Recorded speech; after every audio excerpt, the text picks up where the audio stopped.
রাইয়ের জীবনে নতুন এক প্রেমিকের আগমন ঘটেছে এই মিথ্যে গুজব ছড়িয়ে এবার অনির্বাণকে উত্তেজিত করার চেষ্টা করলো সার্থক। আপনারা ভিডিওতে লাইক দিয়ে দেখতে থাকুন। স্রোত সার্থক যখন সকালবেলা ইউনিভার্সিটির উদ্দেশ্যে রওনা হয়, ঠিক সেই মুহূর্তেই সার্থক স্রোতকে বলতে থাকে যে স্রোত, আমাদের প্ল্যানটা কিন্তু যথাসাধ্য পরিমাণে ঠিক সময় মতন এক্সিকিউট করতে হবে। তার জন্য তোমার নিশ্চয়ই মনে আছে যে কী করতে হবে। তোমার রায় দিদিভাইয়ের কাছে গিয়ে অনির্বাণ দাদাভাইয়ের নতুন জীবনসঙ্গীর কথা বলতে হবে, আর আমি অনিক দাদাভাইয়ের কাছে গিয়ে বলবো যে রায় দিদিভাইয়ের জীবনে নতুন এক প্রেমিক এসেছে আর সে রায় দিদিভাইয়ের জন্য মোটেও ভালো না, কিন্তু তা সত্ত্বেও তার পরিবারের লোকেরা তাকে জোর করে তার কাঁধে চাপিয়ে দেওয়ার চেষ্টা করছে আর রায় দিদিভাইয়ের জীবনটা ধ্বংস করে দেওয়ার চেষ্টা করছে। এবার নিশ্চয়ই তুমি বুঝতে পারছো। তখন স্রোত বলতে থাকে যে স্যার, এইসব কিছু করে আর যাই হোক না কেন, আমার মোটেও মনে হচ্ছে না যে রায় দিদিভাই আমাদের কথার উপরে বিশ্বাস করবে আর ও অনিক দাদাভাইয়ের কাছে ছুটে যাবে অনির্বাণ দাদাভাইকে বিপদের হাত থেকে রক্ষা করার জন্য। তখন সার্থক বলতে থাকে যে কেন যাবে না, তুমি আমাকে একটা কথা বলো তো।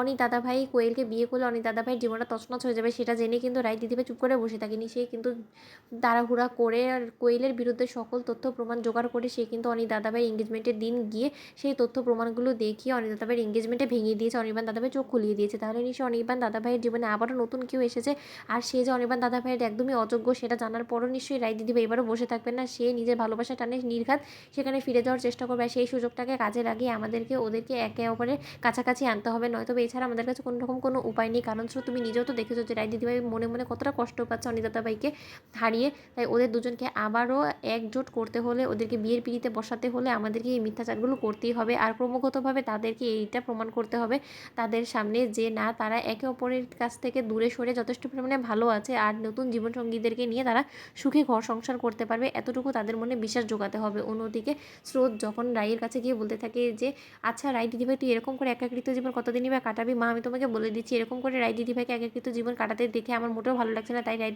দিদিভাইয়ের জন্য আমি একটা ভালো সম্বন্ধ নিয়ে এসেছি। আসলে বলা যেতে পারে যে আমাকে বাপি দিয়েছে। বাপি বলল যে রায় দিদিভাইয়ের জন্য নাকি একটা যোগ্য পাত্র খুঁজে বের করেছে আর সেই যোগ্য পাত্র নাকি আমার শ্বশুর মশাইয়ের অনেক দিনকার চেনা। তাই আর যাই হোক না কেন, অনি দাদাভাইকে বিয়ে করে যে ভুলটা রায় দিদিভাই করেছে সেরকম একই ভুল এবার আর রায় দিদিভাইকে কোনো মতেই পোহাতে হবে না। রায় দিদিভাই, এবারে তুই কোনো মতেই একা কোনো সিদ্ধান্ত নিবি না, যা নেওয়ার এবার আমরা সকলে মিলে তোর হয়ে সিদ্ধান্ত নিব। তখন এই কথা বলা মাত্রই রাই বলতে থাকে যে আচ্ছা স্রোত, তোর কিসের এত তাড়াহুড়া বলতো, আর তুই আমার জীবন নিয়ে কেন পড়ে গেলি বলতো? তুই আগে নিজের জীবনটাকে শুধরানোর কথা ভাব না।